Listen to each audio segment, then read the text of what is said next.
Hai, halo apa kabarsku? Selamat datang di channel Saudara Film. Di channel ini, kita akan membahas banyak film-film bagus dan berkualitas. Agar kami bisa mengembangkan channel ini dan memuaskan hasrat Seku untuk mengetahui alur cerita setiap film, silahkan subscribe, like, dan juga komen. Jangan lupa untuk menyalakan lonceng notifikasi agar Seku semua bisa langsung menikmati film-film yang kami sajikan. Tidak perlu ribet, tidak perlu bertele-tele, dan tidak perlu berlama-lama lagi. Silahkan siapkan camilan dan minuman kesukaan Seku. Bila memungkinkan, silahkan memakai headset dan mari kita mulai review filmnya. Film yang akan kita bahas sekarang adalah film yang berasal dari Korea Selatan yang berjudul Watching yang dirilis tahun 2019 yang lalu. Film ini menceritakan tentang usaha pelarian diri seorang wanita yang disekap dan dilecehkan oleh seorang psikopat. Film bergenre thriller ini disutradarai oleh Kim Sung-gi dan diproduseri oleh Little Big Pictures. Mari kita berkenalan dengan para pemerannya. Young-woo adalah seorang wanita karir yang gila bekerja dan dia adalah seorang ibu beranak satu. Jun-ho adalah seorang psikopat gila yang hobi menculik wanita-wanita yang disukainya. Jo Suk-tae adalah manajer atau bos Young-woo. Min-hee adalah teman satu kantor Young-woo. Di awal cerita diperlihatkan ada seseorang yang sedang mengawasi CCTV. Orang tersebut tampak sedang mengawasi seorang wanita yang sedang berada di dalam lift. Ketika wanita tersebut keluar dari lift dan menuju ke sebuah mobil yang diparkir di sebuah basement, tampak ada seseorang yang bersembunyi tepat di samping mobil itu. Dan ketika si wanita menekan tombol unlock, sosok misterius itu langsung memasuki mobilnya. Setelah si wanita masuk ke dalam mobil, tidak lama kemudian terdengar suara teriakan.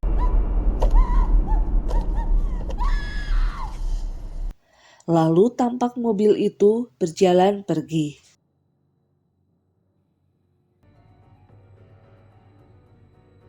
Scene berpindah. Tampak ada dua orang wanita yang sedang memarkirkan mobil di sebuah basement. Kedua wanita tersebut adalah Young-woo dan Min-hee. Mereka adalah teman satu kantor. Tampak Min-hee keluar dari mobil dan langsung pergi meninggalkan Young-woo.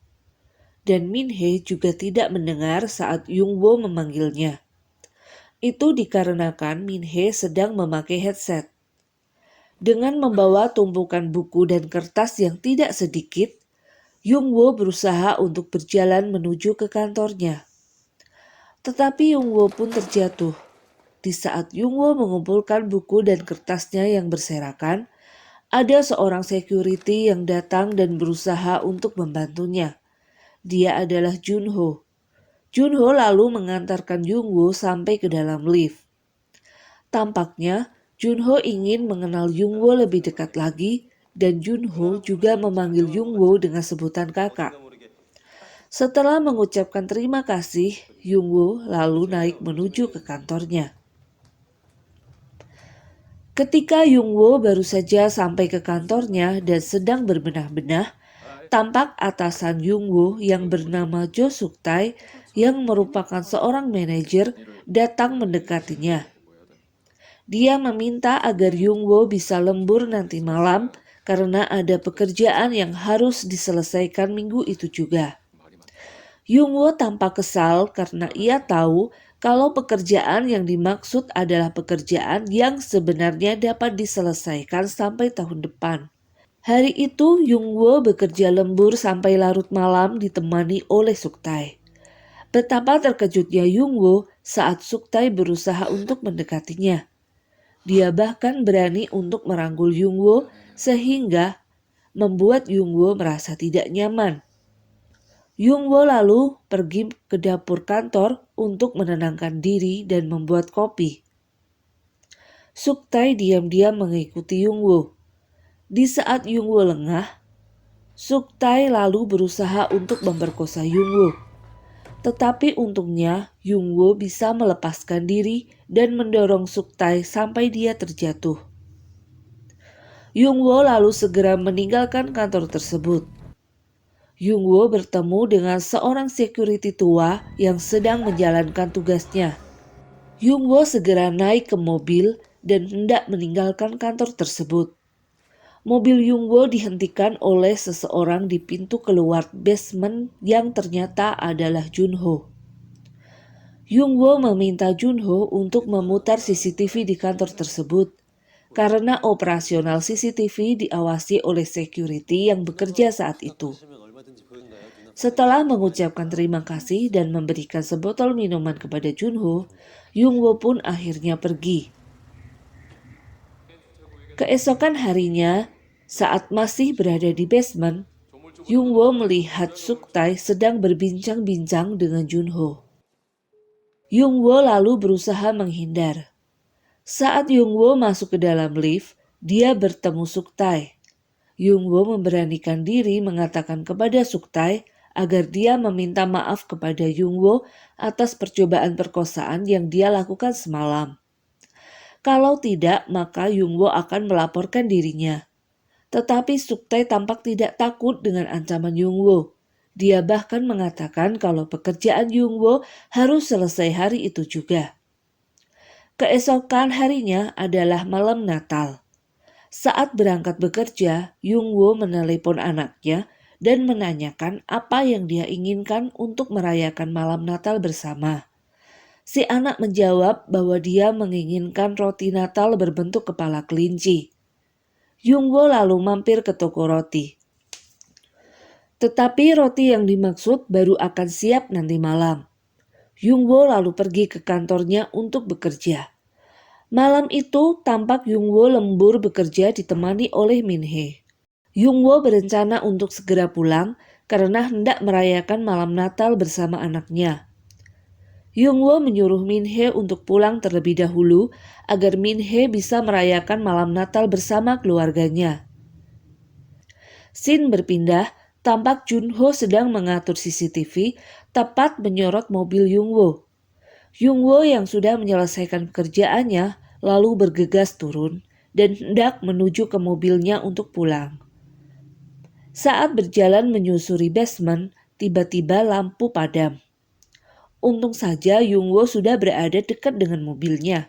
Saat Yung-woo hendak membuka pintu mobilnya, tiba-tiba Yung-woo pingsan karena tersengat listrik yang berasal dari kabel listrik yang terlepas dan mengenai mobil Yung-woo.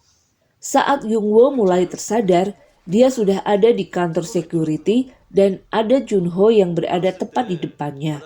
Junho mengatakan bahwa Yung-woo pingsan karena tersengat listrik yang mengenai kap mobilnya.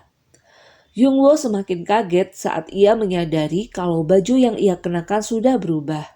Sekarang ia mengenakan gaun merah yang seksi.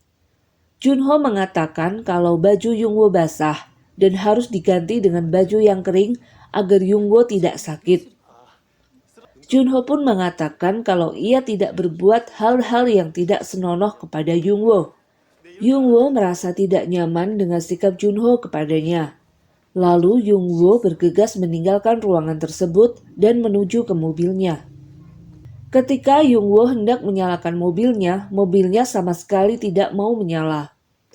Junho mengatakan kalau mobil Yung-woo rusak akibat dari sengatan listrik tadi. Dan dia sudah memanggil mobil derek untuk menderek mobil Yung-woo. Junho meminta agar Yung-woo menunggu bantuan datang sambil beristirahat di kantor security. Yung-woo pun menurutinya. Ketika Yung-woo sampai di kantor security, Yung-woo merasa ada yang aneh karena di sana sudah ada makan malam yang sepertinya sudah dipersiapkan dengan baik. Tidak hanya itu, roti yang disajikan oleh Junho juga sama persis dengan roti yang dipesan oleh anaknya Yung-woo, yaitu roti yang berbentuk kepala kelinci. Jungwoo pun merasa curiga dengan keadaan yang sepertinya sudah direncanakan. Ketika Junho mengajak Jungwoo untuk foto berdua, Junho memegang leher Jungwoo, dan itu membuat Jungwoo sedikit marah. Jungwoo mengatakan kepada Junho kalau dia harus pulang karena anaknya menunggu di rumah. Jungwoo lalu menelepon taksi. Saat Jungwoo hendak keluar dari basement, ternyata semua akses pintu telah dikunci oleh Junho, dan Jungwoo pun tidak bisa kemana-mana. Jungwoo kembali ke kantor security, tetapi Jungwoo tidak menemukan Junho di sana. Ketika Jungwoo mengambil kunci, tidak sengaja dia terjatuh karena kakinya tersandung sesuatu barang. Ternyata Jungwoo menemukan barang-barang pribadinya yang sudah terbungkus plastik dengan rapi. Dia juga melihat foto-fotonya menghiasi wallpaper di komputer milik Junho. Tidak hanya itu, ternyata selama ini Junho juga telah menaruh kamera pengintai di rumah milik Jungwoo. Jungwoo merasa panik dan saat itulah Junho masuk ke ruangan. Jungwoo meminta Junho untuk membukakan pintu yang terkunci. Tetapi Junho mengatakan bahwa ia tidak mau. Jungwoo menangis dan berusaha untuk pergi dari sana, tetapi Junho menahannya. Junho lalu memborgol tangan Jungwoo dan mulai mengancam akan melukai Jungwoo kalau dia tidak menuruti keinginan Junho. Junho lalu memasukkan Jungwoo ke dalam mobil dan membawanya ke basement paling bawah. Di sana telah terikat dua orang yang Jungwoo kenal, yaitu Suktae dan Minhee. Junho lalu mengambil besi dan mulai memukul Suktae sampai dia pingsan. Junho lalu membebaskan Minhee, tetapi saat Junho melihat Suktae mulai sadar, Junho pun menusuknya. Merasa mendapat kesempatan, Jungwoo pun akhirnya berusaha pergi dari sana. Jungwoo mengambil besi yang berada di bagasi mobilnya dan di sana dia bertemu dengan Minhee. Mereka berdua akan bersama-sama meninggalkan tempat itu. Sebenarnya Jungwoo sudah mempunyai kunci untuk membuka pintu basement. Tetapi karena kesalahan Minhee, kunci tersebut justru masuk ke dalam lubang dan sulit untuk mengambilnya kembali. Jungwoo menemukan sebuah ruangan kecil yang sepertinya aman untuk tempat bersembunyi. Tetapi karena ruangan tersebut sangat kecil dan hanya cukup untuk satu orang, maka Jungwoo menyuruh Minhee untuk bersembunyi di sana. Jungwoo lalu memasuki lift dan ternyata lift yang dinaiki Jungwoo tiba-tiba berhenti dan semua itu adalah ulah Junho yang terus mengawasi Jungwoo melalui CCTV. Jungwoo menghancurkan CCTV yang ada di dalam lift sehingga Junho tidak bisa lagi melihatnya. Minhee kembali ditahan oleh Junho karena dia keluar dari tempat persembunyiannya dan hal itu terlihat oleh Junho melalui CCTV. Minhee dijadikan ancaman bagi Jungwoo. Kalau Jungwoo tidak mau keluar dari lift, maka Junho pun akan membunuh Minhee. Akhirnya Jungwoo keluar dari lift dan kembali ditahan oleh Junho. Sikap Jungwoo yang lebih tenang membuat Junho tidak menaruh curiga ketika Jungwoo memintanya untuk membuka borgol di tangannya. Junho melihat bahwa kaki Jungwoo terluka, sehingga dia bermaksud untuk mengobatinya. Dan ketika Junho lengah, Jungwoo mengambil cairan merica di dalam tasnya dan menyemprotkannya tepat di kedua mata Junho sehingga Junho merasa sangat kesakitan di kedua matanya. Tidak hanya itu, Jungwoo juga melemparkan akuarium kaca tepat mengenai kepala Junho dan hal itu membuat Junho pingsan. Jungwoo lari sekencang-kencangnya untuk pergi dari Junho. Scene memperlihatkan ternyata ada beberapa orang yang terlibat dengan tragedi yang sedang dialami oleh Jungwoo. Jungwoo tampak diawasi oleh seseorang melalui CCTV. Junho pun terlihat mulai tersadar dari pingsannya. Jungwoo berusaha untuk menghubungi polisi melalui HP-nya. Dia mencari sinyal sampai ke depan pintu gerbang basement. Tetapi naas bagi Jungwoo, HP-nya terjatuh dan sambungan teleponnya pun terputus. HP Jungwoo berbunyi kembali, tetapi dia tidak bisa menggapainya. Tidak lama, terlihat ada seorang pria mabuk datang mendekati Yungwo. Dia membantu Yungwo untuk mengangkat teleponnya. Tetapi karena lowbat, akhirnya telepon pun terputus. Pria tersebut lalu pergi karena dia melihat Junho datang menghampiri. Di depan Yungwo, Junho lalu mulai melukai dirinya sendiri. Sayup-sayup terdengar suara sirena mobil polisi datang mendekati basement tersebut.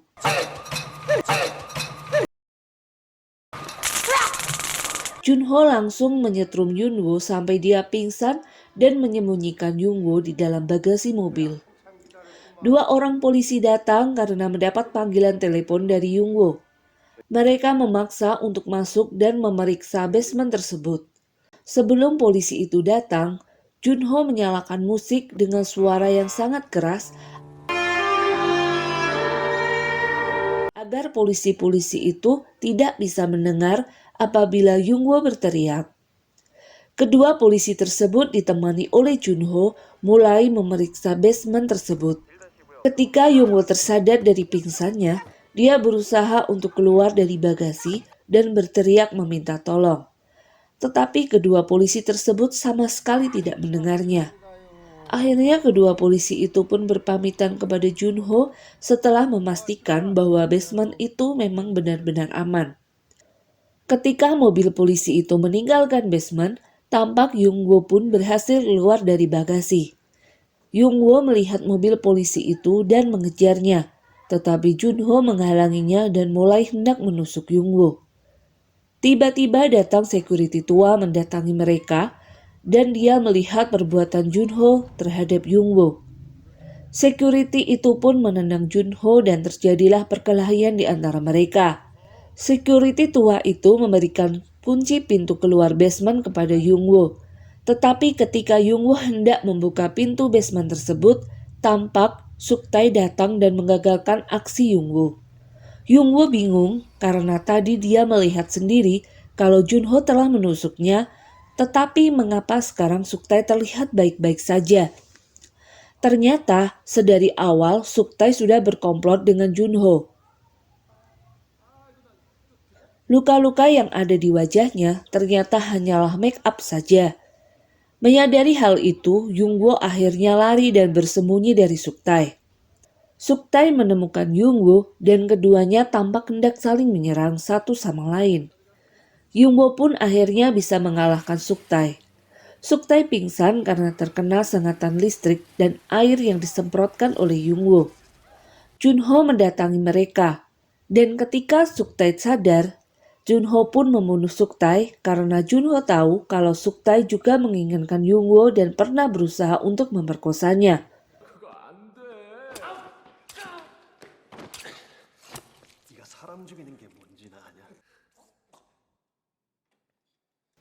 Yungwo memasuki kantor security dan menemukan pisau di sana.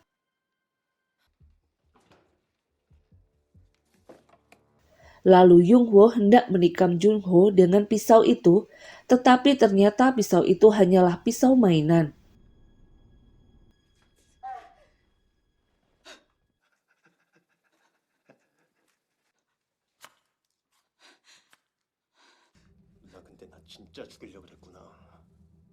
Junho yang kesal akhirnya mulai mencekik Yungwo. Tetapi Yungwo berhasil membalasnya dengan memukul kepala Junho menggunakan sepatu. Lalu Yungwo mengambil kunci mobil Junho dan kembali berusaha melarikan diri dari tempat itu. Yungwo mengendarai mobil Junho dan bermaksud hendak menabrak pintu pagar basement.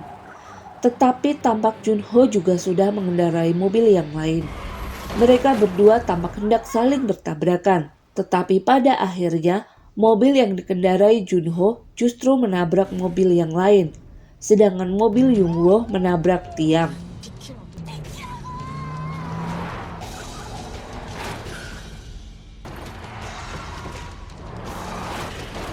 Yungwo berpura-pura pingsan ketika melihat Junho berjalan menghampirinya. Yungwo pun menusuk Junho menggunakan pisau yang ada di mobil itu tepat sebelum Junho hendak membunuhnya. Yungwo lalu memborgol tangan Junho di pintu mobil.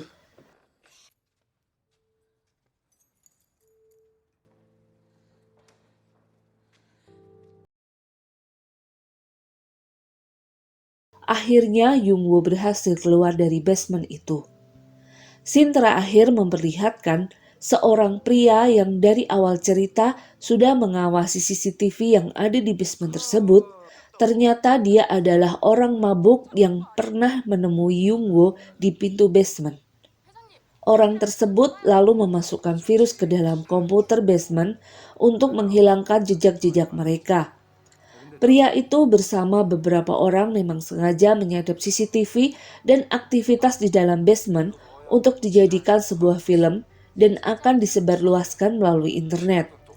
Dengan begitu, mereka akan mendapatkan imbalan berupa uang dengan jumlah yang sangat banyak. Dan film pun tamat. Hal-hal baik yang bisa kita dapatkan dari film ini adalah jangan pernah memaksakan perasaan cinta kepada orang yang tidak mencintai kita. Karena kalau rasa cinta itu sudah menjadikan obsesi, maka akan berdampak buruk bagi orang-orang yang terlibat di dalamnya. Oke Seku, sekian dulu ringkasan alur cerita dari kami. Jangan lupa subscribe, like, dan juga komen agar kami bisa menyajikan film-film yang terbaik untuk Seku. Terima kasih telah menyaksikan dan sayonara.